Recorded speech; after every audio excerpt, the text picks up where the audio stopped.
Hello and welcome back to another Daily Top 10's Top 10 video.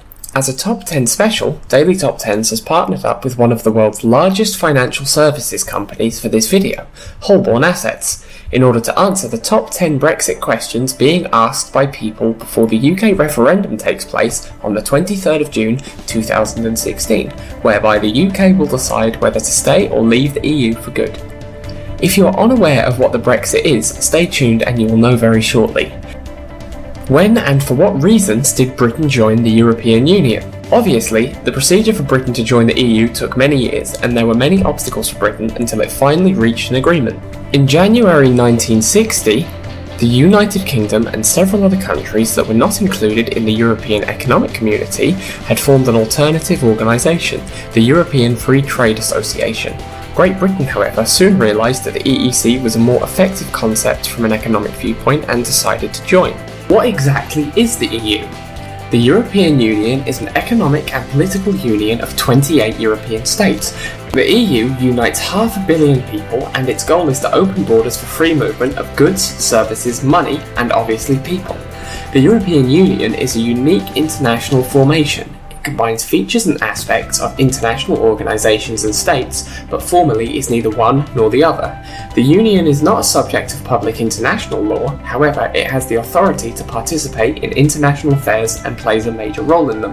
In total, the European Union includes 28 countries: Belgium, Italy, Luxembourg, Netherlands, Germany, France, Denmark, Ireland, Great Britain, Greece, Spain, Portugal, Austria, Finland, Sweden, Poland, Czech Republic, Hungary, Slovakia, Lithuania, Latvia, Estonia, Slovenia, Cyprus, except for the northern part of the island, Malta, Bulgaria, Romania, and Croatia.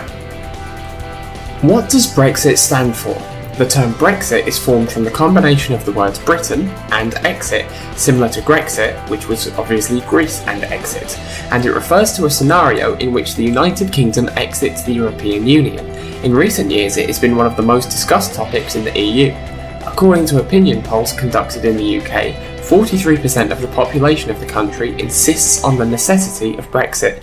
Those who wish to keep the membership in the Union consist of 40%. The UK exit from the EU has been a vivid topic almost since the country joined the Union in 1973. In periods of global crises, the subject attracts more attention.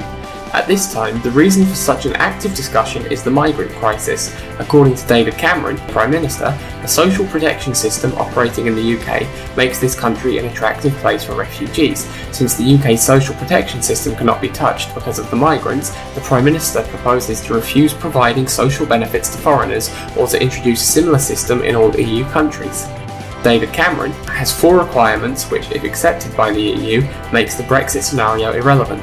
These requirements are cancellation of social benefits for visitors from other countries during the first 4 years of their stay in the United Kingdom, change of the EU legislation on working hours and work on weekends or free the United Kingdom from the action of these laws, change the EU's security policies or not to extend them to the UK, or introduce amendments to the criminal code. Why should we care about the Brexit? We should care about the Brexit because this scenario can lead to important changes in the UK and European economy, employment, trade, investment, politics, and more.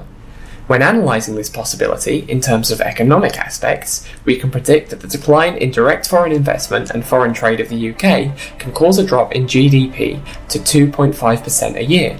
Moreover, these losses can get to the level of 6 to 9% if we consider the probability of cancellation of the free trade agreement between the UK and the EU. In addition, it should be noted that EU membership involves a number of valuable advantages in terms of employment. The EU membership is almost the first reason for which certain international companies, engaged primarily in the financial and automotive sectors, prefer to invest in the UK. In this regard, in case of a Brexit scenario, the money flow from these companies will move to other countries. Under such conditions, about 3 million people could lose their jobs. With regard to migration, the question requires special attention. Currently in the UK, there are visa restrictions to reduce the flow of migrants from countries outside the EU. At the same time, because all sorts of arrangements, it is not possible to limit the migration from the EU member states. In these circumstances, the introduction of appropriate restrictions after a Brexit scenario is seen as an opportunity to reduce the flow of migrants coming from EU countries. A possible departure of the UK from the European Union is seen by European bankers as a serious threat, which is more dangerous than the Greece default and Brexit. The president of the Institute of International Finance, Tim Adams, said that Brexit is a nightmare for him, as the participation of the UK in the Eurozone influences part of the European economy and ecosystems.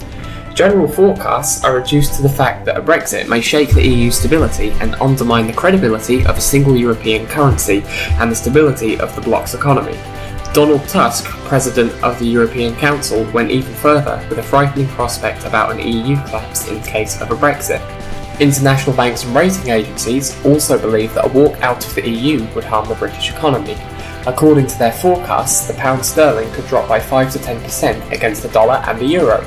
The European Association of Engineers, CEEMET, predicted that the Brexit would entail a reduction in trade volumes and industrial productivity. The result could be a slowdown in economic growth by 0.5% per year over the next 15 years. There may be other consequences that cannot be predicted because we don't have any other examples of a country leaving the EU. When is the EU referendum? The EU referendum in the UK and Gibraltar is planned to take place on the 23rd of June 2016.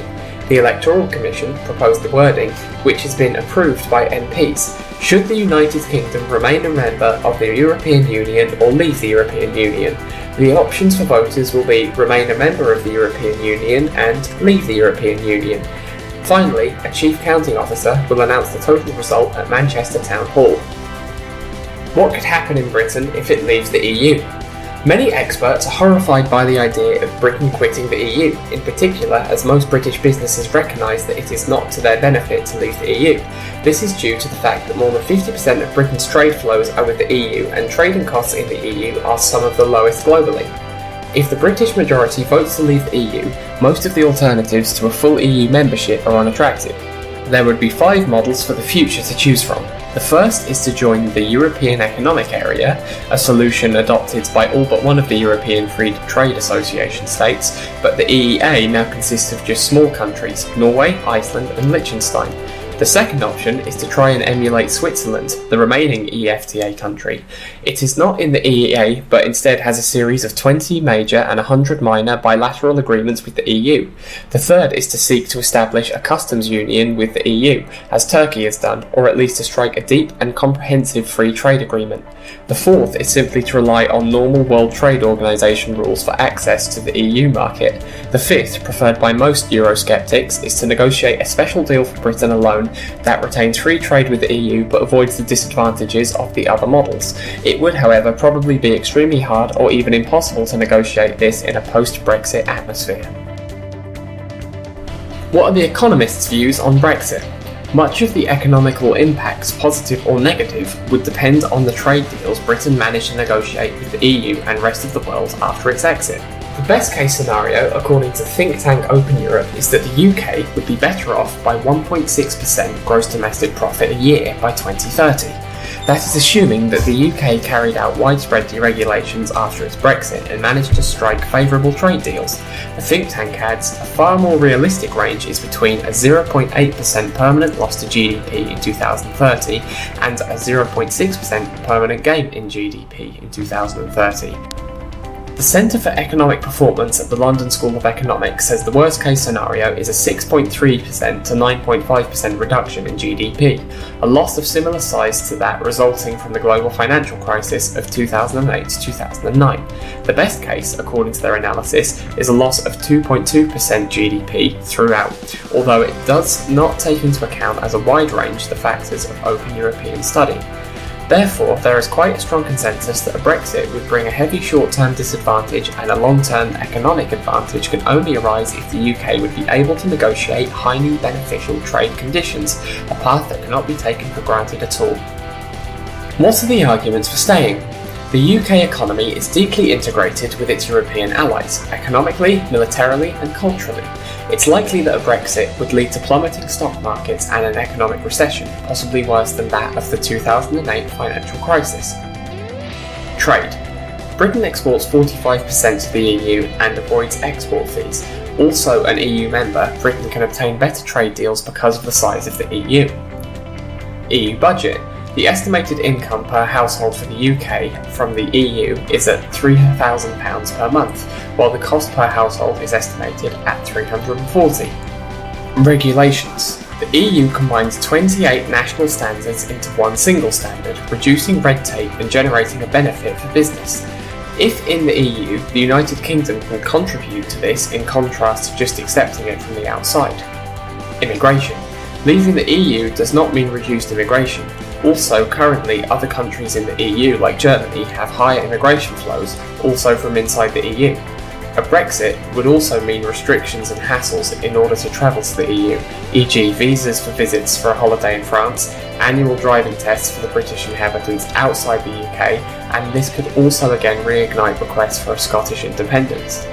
Political influence.